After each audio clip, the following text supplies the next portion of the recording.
Welcome everyone back to Pommy and Oz. Hope we're all doing really well. If you're new around here, make sure you hit that like button, hit that subscribe. It really helps the channel out, and I can't thank you enough for your support. We're back again. VFL wrap. Carlton going down 83-82 to the Magpies in what was a really hotly contested game. It was a real, I wouldn't say high quality. There was a lot of mistakes. There was a little bit of a patchiness from both sides, but it was a real good showcase of why the VFL is such a good competition to watch, and especially if you're a AFL fan looking at the next wave of talent that's coming through. Always good to see. Josh Carmichael was a massive thorn in the side of the Blues, kicking 3 snags for Pies. Ed Allen showing his good two-way running. Bit of tackles as well in there as well. It was a real pressure-based game from Collingwood, and the Blues did struggle to adapt through the middle periods. Chu Jiaf, he is one hell of a player, incredible running and his line-breaking speed, but a real strong Collingwood side. Jack Bytel showing his AFL pedigree. Joe Richards, he won't be far away from that Collingwood main squad. Lockie O'Sullivan had some nice moments. Harrison did. Markov dogged the boys, but he was consistent.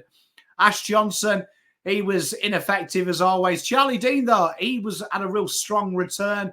And Oscar Steen got some good minutes into him. And we saw our mate Benny Crocker, the PT specialist, kicking goals in the forward half of the ground. But the first quarter started off Blues by 5 and Pies by 5. Incredible pressure from Collingwood from the very out, very similar to their AFL side, really looking at that forward half of ground to negate you.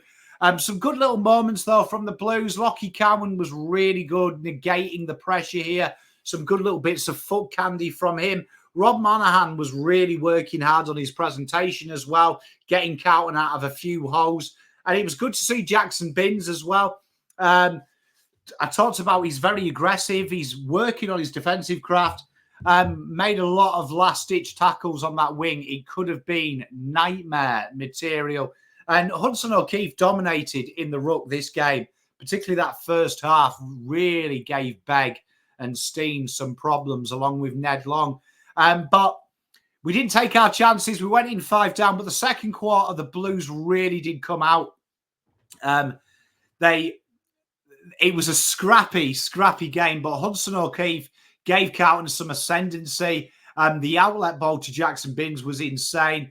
Unfortunately here, Billy Wilson took a knock, and it was around this time as well that it looked like Dom got one of his first of his many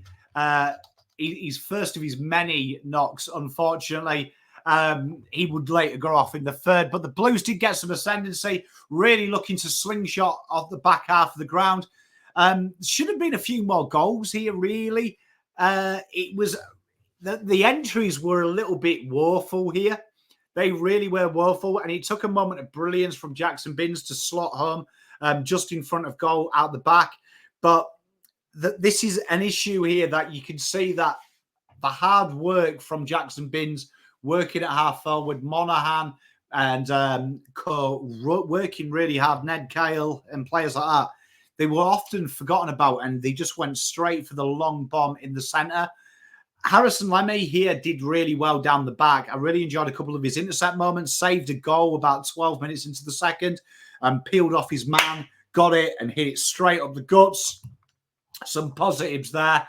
Third quarter and the fourth quarter, though, this was all Pies. All Pies. Domaku went off with a concussion quite early on. The combination of Lewis Young, Lockie Young, and Mr. Lockie Cowan really did work overtime in this quarter. The Pies dominated. And in the fourth, it was really a limp effort towards the end.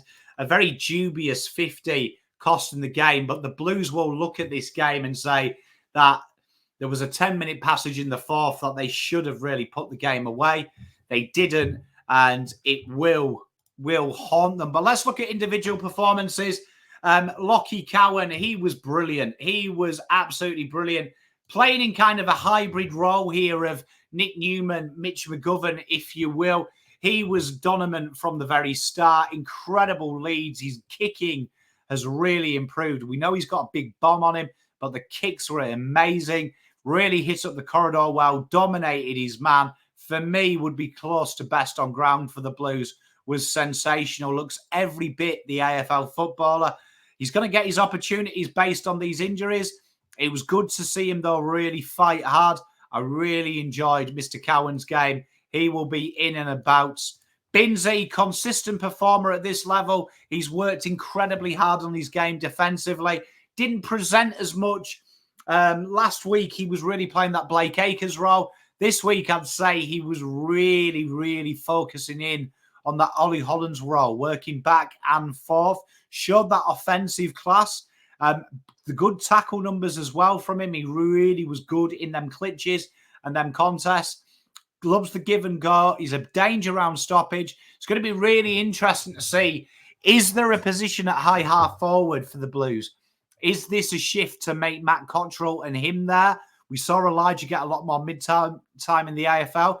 This could be an option here that Carlton swing and try and get a little bit more creative, particularly with 4 games coming up where running and being able to overlap is paramount. He may be one to watch. He'll definitely be thereabouts, but an 8 out of 10 was very solid. I loved Harry Lemmy's game this week. Playing down back, bits of shades of him playing up for Adelaide at the start of last year in the draft when he came back into the side after illness. Leads incredibly well. He's got real good vision and reading and understanding the game. I love his kicking as well. He's got a real nice little kick on him. I think this could be a positive, moving forward with the swingman role. It might be one to watch, but Lemmy was very solid there. Gave Ben Crocker a bath for about 10 minutes, which was nice to see. Lewis Young, he looks really, like you can see at the VFL level, he looks a lot more assured. And I know people pan him, but you are what you are. He isn't a ball-playing defender. It's like asking Harry Maguire to be Ruben Diaz. It ain't going to happen. But doing what he did, his body work was good. He took the marks. He didn't look really vulnerable defensively. He was played on Ash Johnson for quite a bit of time. He absolutely peppered old Ash Johnson. Solid 7 out of 10. He'll be there or thereabouts. Rob Monaghan, 2 tackles, 6 marks, 10 disposals, led really well. His work down the ground is really, really impressive. It's hard to believe that only a couple of months ago, this guy didn't know what an egg-shaped ball was. He's really building into it nicely. I like his zip. I like his endeavour. I like the fact he's taking the game on. He's definitely someone that's going to benefit from playing VFL level. I can't wait to see some of the senior players when we have a full-strength squad really surround him. I think that will help his game, but he didn't look out of place. Billy Wilson, the 3 asterisks denoting he went off injured, as we said. It was a shame because it did actually start off as quite a nice little game off halfback. He's got a little bit of energy and zip, and he will have been one who's looking at the injuries in the seniors and with a big chance to play because he has got some muscle and he has got some intelligence. Not bad for a half of football. He's one to watch. Hope the injury's not so bad, and I hope to see him very soon. Hudson O'Keefe took his goal incredibly well when he swung forward, but his ruck work has improved tenfold. Super impressed with how hard he's working in the ruck and how hard he's looking to negate them options. He's really one to watch, and he's thriving as the solo ruck. We said this last year about TDK when he was in the VFL. Just let him ruck full time. It's going to help develop him. Then we said it about Murkoff. Hudson's got that opportunity now, and he's really going from strength to strength. His clearance work was exceptional. His second and third efforts were really good, and his work around the ground wasn't so bad either. Domaku, I worry about my Dom. I really do. I feel like the concussions probably come at the worst point of time because they've got a good fixture list coming up to really showcase it. I want to see him be a little bit more of attack of the ball and really remember why he's got in the AFL system. I love Dom. He's a lovely kid. He's hungry to learn. Sometimes, though, you can learn too much and lose your natural traits, and he's got to remember why he's there. That's the pace and his ability to take the game on. And I didn't see that this week. And then Ashton Moore. I want to really highlight this guy because a lot of people have been saying, oh, he's not AFL ready or rah. It's the VFL. He's not there to play AFL football straight away. He's there to add layers of his game. And to do that, you've got to have an understanding of what he's trying to get out of what he's putting in. And the 7 tackles really showcased to me that he has a good understanding of what the forwards require at the AFL level, but also what he lacks himself. And his defensive craft here was impeccable. And if we can get a third tall in that side, who is Ashton, he fits the bill, who works hard defensively and has them points of difference. He ain't a walk-up start for Carlton. He's one of the first names of the team sheet. So I am really looking forward to this. The big thing with Ashton, and if I could have 5 minutes with him, is trying to learn them moments. When do I get X Factor? When do I knuckle down and do some hard work? And there was a few moments there where he had some brain fades, but I don't mind the brain fades. And I'll tell you for why. Because the brain fades were in situations when he will learn that he doesn't have to go full bore all the time. This is why he's there. He's there to learn, to break into the seniors, but also add the layers. And for me this week, I was really impressed at seeing this new defensive craft from him. That is so important. And whether we like it or not here at Carlton Football Club, it is a very defensive responsibility when you're playing in the seniors, particularly as a forward. So that's a huge point of difference and something he has over Jack Martin. That's the wrap then, ladies and gentlemen. Hopefully you enjoyed that. A lot of these names will probably be options for the seniors in the next week or so with the injuries we've got. A solid performance, disappointing result, but some nice takeaways. Till next time, peace, love, light, Pom out.